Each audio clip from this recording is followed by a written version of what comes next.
حاليا عايش في رئيس الاتحاد النوبي.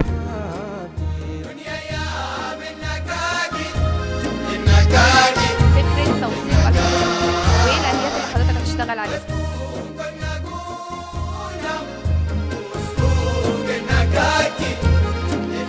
الفكرة هي إن يعني لما بنبص على الوضع النوبي بنلاقي فيه عمليات يعني تشرذم.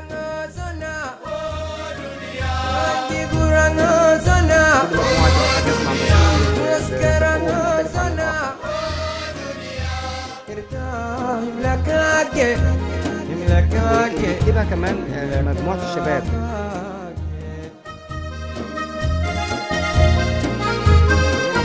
بتتكلم في حقوقها هي الشخصية، يعني دي الحقوق اللي موجودة حاليا يعني حقوق شبابية. خلاص عملوا اللي عليهم، إذا كانوا وفقوا أو لم يوفقوا، وأنا أراهم إنهم لم يوفقوا، فكفاية كده يعني.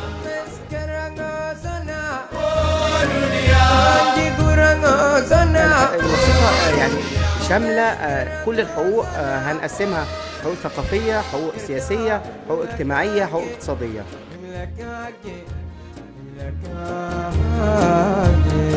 حضرتك وجهت الدعوة للشباب فقط، ليه ما وجهتش الدعوة لكبار القادة في القضية النوبية وهم أدرى بالقضية النوبية وممكن يضيفوا كتير على الوثيقة دي؟